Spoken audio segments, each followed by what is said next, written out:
नमस्कार दोस्तों, मेरा नाम है जयेश।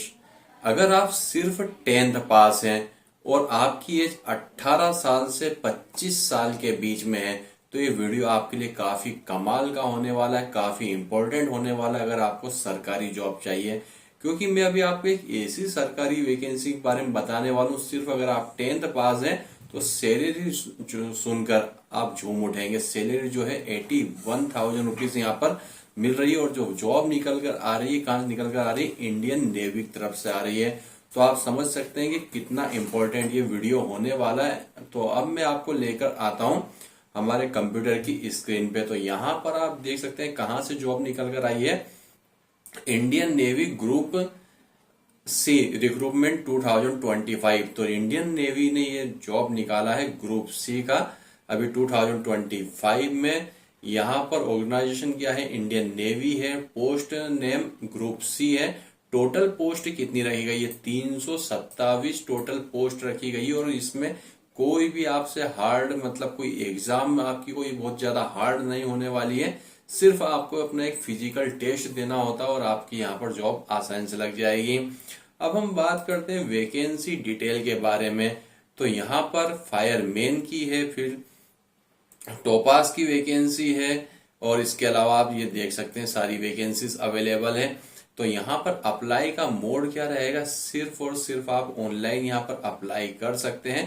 कौन लोग अप्लाई कर सकते हैं, ऑल ओवर इंडिया से मेल और फीमेल कैंडिडेट अप्लाई कर सकते हैं। अप्लाई अगर आप करते हैं तो यहाँ पर जो सैलरी रहने वाली वो सैलरी कितनी रहेगी, 10th पास के हिसाब से बहुत ही बढ़िया ये लोग सैलरी दे रहे हैं।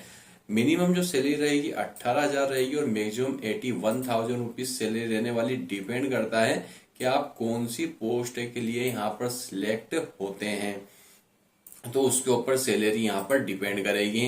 अब यहाँ पर हम आते हैं कि अगर हम एज के क्राइटेरिया की बात करें, Indian navy group C recruitment 2025 में अगर आपको यहाँ पर एज लिमिट की बात करें तो मिनिमम जो आपकी एज होना चाहिए 18 साल होना चाहिए और मैक्सिमम जो एज है 25 ईयर से कम होना चाहिए। तो एज भी यहाँ पर जो फ्रेशर है, फ्रेशर से कोई मतलब नहीं है, आपने अगर जॉब भी कर रखी कोई उसमें कोई प्रॉब्लम नहीं है। सिर्फ आपकी जो एज है 18 से 25 साल के बीच में होना चाहिए। क्योंकि क्राइटेरिया यहाँ पर सिर्फ एज का ही मुझे लग रहा है कि थोड़ा सा यहाँ पर एक दिया गया है कि सिर्फ 18 से 25 साल के बीच में ही आप यहाँ पर अप्लाई कर सकते हैं। मगर इसके अलावा यहाँ पर कोई भी ऐसा टफ क्राइटेरिया नहीं दिया गया है। अगर हम बात करें कि यहाँ पर एप्लीकेशन फीस के बारे में, जाहिर सी बात है जितनी भी एक्टिविटी करवाई जाएगी, जो आपसे एग्जामिनेशन लिया जाएगा, फिजिकल टेस्ट होगा, मेडिकल जो है आपका होगा, उसका जो चार्ज है वो आपसे ही लिया जाएगा। तो यहाँ पर जनरल ओबीसी के लिए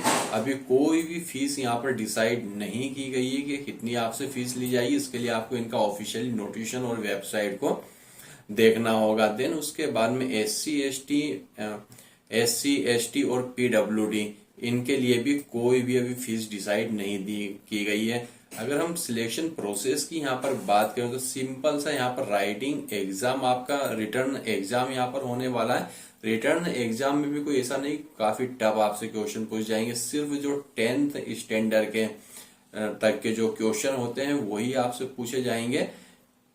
उसके बाद में आपका एक होगा फिजिकल टेस्ट यहाँ पर होने वाला है, डॉक्यूमेंटेशन वेरिफिकेशन होने वाला है। जब भी आप इसका फॉर्म फिलअप करें तो बिल्कुल केयरफुल होकर आप इसका फॉर्म को फिलअप करिएगा, नहीं तो अदरवाइज ये होगा कि अगर आपने मजाक मस्ती में इस फॉर्म को फिलअप कर दिया, अभी आपने कुछ और फॉर्म में डिटेल दे दी और जब लास्ट में आपका डॉक्यूमेंट वेरिफिकेशन होता है उस समय अगर आपके वो डिटेल मैच नहीं होती है तो आपको बाहर कर दिया जाएगा। सपोज करिए कि आपने एक एग्जाम्पल बता रहा हूँ कि यहाँ पर अभी आपने जब फॉर्म फिलअप किया उस समय आपने मेंशन कर दिया 10th में आपके 60% आए थे, मगर जब आपके डॉक्यूमेंट चेक किए जाते हैं उस समय आपकी जो परसेंटेज है 55 है, तो आपको रिजेक्ट करके बाहर कर दिया जाएगा। नाम में जैसे कि जो आपके आधार कार्ड में मार्कशीट में जो नाम है सेम वही नाम आप फिलअप करिएगा, उसमें अलग से कुछ ऐसा मत लगाइए जैसे आपके घर के नाम से आप फिलअप कर रहे हैं, ऐसा बिल्कुल भी मत करिएगा।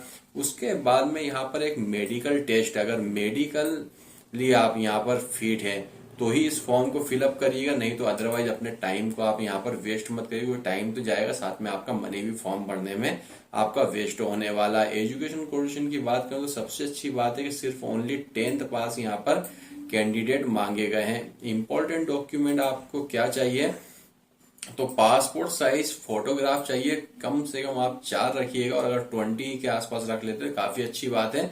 सिग्नेचर जो रहेगा, अगर आप ऑनलाइन, जाहिर सी बात है ऑनलाइन ही फॉर्म आपका फिलअप होगा, तो आपको डिजिटल अपने सिग्नेचर भी यहाँ पर अपलोड करने होंगे। आधार कार्ड आपको देना होगा अपना, और इसके अलावा आपका मोबाइल नंबर, ईमेल आईडी, ये भी आपका लगने वाला। एजुकेशन, फिर उसके बाद में यहाँ पर एजुकेशन सर्टिफिकेट, अगर 10th की आपकी जो मार्कशीट रहेगी उसकी भी आपको फोटोकॉपी अपलोड करनी होगी। और अगर आप कोई कॉस्ट के रिलेटेड, अगर एज में कुछ रिलैक्सेशन ले रहे हैं, तो कास्ट का सर्टिफिकेट भी आपको यहाँ पर देना होगा। और एज प्रूफ के लिए आपका जो बर्थ सर्टिफिकेट वो भी लग जाएगा, और नहीं है तो आपकी 10th की मार्कशीट भी आप देंगे तो उससे वो भी बर्थ सर्टिफिकेट का काम कर देगा। अब यहाँ पर जो how to apply for Indian navy recruitment, कैसे आपको अप्लाई करना है, तो उसके लिए आप ये जो स्क्रीनशॉट है, कुछ थोड़ी देर के लिए वीडियो को पॉज कर लीजिए, इसके स्क्रीनशॉट ले लीजिए, तो यहाँ पर आपको कैसे अप्लाई करना सारी डिटेल आपको यहाँ पर दिखाई देगी। अब हम बात करते हैं यहाँ पर आपको जो ये इसका फॉर्म फिलअप करना कब से कब तक करना, तो इसके जो फॉर्म है, आज है 11 मार्च जब मैं इस वीडियो बना रहा हूँ, तो कल 12 मार्च 2025 से इसके फॉर्म स्टार्ट हो जाएंगे, जो कि चलने वाले हैं 1 अप्रैल 2025 तक चलने वाले हैं। तो इस बीच में आपको इसके सारे फॉर्म फिलअप, इसका जो फॉर्म है फिलअप करना होगा। ज्यादा जानकारी के लिए जो इसका ऑफिशियल नोटिफिकेशन है, ये मैं आपको हमारे टेलीग्राम पर दे दूंगा, तो हमारे टेलीग्राम पर आकर इनका जो ऑफिशियल नोटिफिकेशन है इसे आप रीड कर लीजिएगा, जिसमें आपको पूरी A to Z डिटेल मिल जाएगी, कहाँ पर जाके आपको ऑनलाइन अप्लाई करना। मगर जो वैकेंसी है, कहा जाए तो ऑल इन वन वैकेंसी है 2025 की। सबसे अच्छी बात है, सिर्फ अगर आप फिजिकली यहाँ पर स्ट्रांग है और 10th पास हैं, और आपकी जो एज है 18 से 25 साल के बीच में, 3 चीजें हैं यहाँ पर मांगी गई है आपसे, जो कि जितने भी लोग यहाँ पर, जितने ही बच्चे होते हैं, वो अगर यहाँ पर जॉब का प्रिपरेशन कर रहे हैं तो उसमें सबसे बेस्ट है ये, क्योंकि यहाँ पर जो आपसे रिटर्न एग्जाम भी लिया जाएगी, राइटिंग एग्जाम ली जाएगी, वो भी ज्यादा टफ नहीं होने वाली, सिर्फ 10th स्टैंडर्ड तक की ही आपसे एग्जाम ली जाएगी। तो दोस्तों, अगर आप चाहें तो इस फॉर्म को फिलअप कर सकते हैं। ऑप्शनल नोटिफिकेशन आपको हमारे टेलीग्राम पर मिल जाएगा, जिसे कि आप रीड करके आप फॉर्म को फिलअप कर पाएंगे। तो दोस्तों, अभी के हमारे इस वीडियो में बस इतना ही था। वीडियो पसंद आया तो वीडियो को लाइक करके चैनल को सब्सक्राइब किए बिना मत जाइएगा। तो वीडियो देखने के लिए आपका धन्यवाद। भगवान करे आपका दिन शुभ हो।